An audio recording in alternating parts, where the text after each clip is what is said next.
Perth test లో సెంచరీలు కొట్టిన విరాట్ కోహ్లీ, యశస్వి జైస్వాల్ ర్యాంకుల్లో మాత్రం తగ్గారు. భారత యువ ఓపెనర్ జైస్వాల్ 2 స్థానాలు కోల్పోయాడు. రెండో స్థానం నుంచి 4గో స్థానానికి పడిపోయాడు. ప్రస్తుతం యశస్వి జైస్వాల్ ఖాతాలో 825 రేటింగ్ పాయింట్లు ఉన్నాయి. ఇంగ్లాండ్ మాజీ captain Joe Root top place లో కొనసాగుతున్నాడు. 895 రేటింగ్ పాయింట్లతో అగ్రస్థానంలో ఉన్నాడు. England young cricketer Harry Brook 2 స్థానాలు మెరుగయ్యాడు. రెండో స్థానానికి ఎగబాకాడు. New Zealand star player Kane Williamson 3వ స్థానంలో సెటిల్ అయ్యాడు. న్యూజిలాండ్ ఆటగాడు డారెల్ మిచెల్ 5వ ర్యాంక్ సాధించాడు. రిషబ్ పంత్ మాత్రం 6వ ర్యాంకును నిలబెట్టుకున్నాడు. పంత్ 736 రేటింగ్ పాయింట్లు సొంతం చేసుకున్నాడు.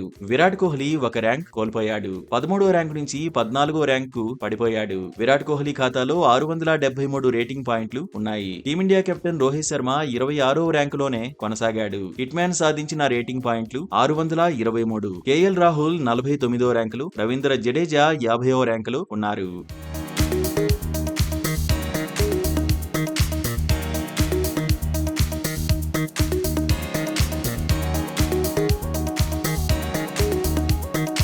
బౌలర్ల ర్యాంకింగ్స్ లో భారత స్టార్ పేసర్ జస్ప్రీత్ బుమ్రాకు తిరుగు లేకుండా పోయింది. బుమ్రా టాప్ ర్యాంకును నిలబెట్టుకున్నాడు. పెర్త్ టెస్ట్ లో మ్యాన్ ఆఫ్ ది మ్యాచ్ గా నిలిచిన స్టార్ పేసర్ ఖాతాలో 883 రేటింగ్ పాయింట్లు ఉన్నాయి. సౌత్ ఆఫ్రికా బౌలర్ రబాడా 2వ ర్యాంకులో కొనసాగాడు. ఆసీస్ బౌలర్ జోష్ హేజల్వుడ్ 3వ స్థానంలో ఉన్నాడు. భారత సీనియర్ బౌలర్ రవిచంద్రన్ అశ్విన్ 4వ స్థానంలో కంటిన్యూ అయ్యాడు. అశ్విన్ సాధించిన రేటింగ్ పాయింట్లు 807. ఆస్ట్రేలియా కెప్టెన్ ప్యాట్ కమిన్స్ 1 స్థానం మెరుగయ్యాడు. 6వ ర్యాంకు నుంచి 5వ ర్యాంకు చేరుకున్నాడు. రవీంద్ర జడేజా కూడా 1 ర్యాంక్ మెరుగయ్యాడు.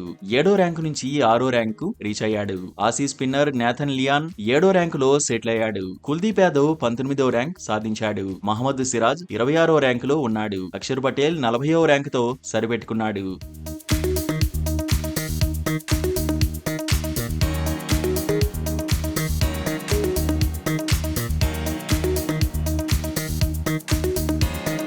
టెస్టుల్లో ఆల్రౌండర్ల జాబితాలో రవీంద్ర జడేజా ఆధిపత్యం చెలాయిస్తున్నాడు. అగ్రస్థానంలోనే కొనసాగుతున్నాడు. 423 రేటింగ్ పాయింట్లతో ఎవరికీ అందనంత రేంజ్ లో ఉన్నాడు. రవిచంద్రన్ అశ్విన్ మాత్రం 1 ర్యాంకు కోల్పోయాడు. 2వ ర్యాంకు నుంచి 3వ ర్యాంకు పడిపోయాడు. South Africa player Marco Jansen ఏకంగా 10 స్థానాలు మెరుగయ్యాడు. 12వ ర్యాంకు నుంచి 2వ ర్యాంకు చేరుకున్నాడు. ఈ లిస్ట్ లో అక్షర్ పటేల్ 1 స్థానం కోల్పోయాడు. 7వ ర్యాంకు నుంచి 8వ ర్యాంకు పడిపోయాడు.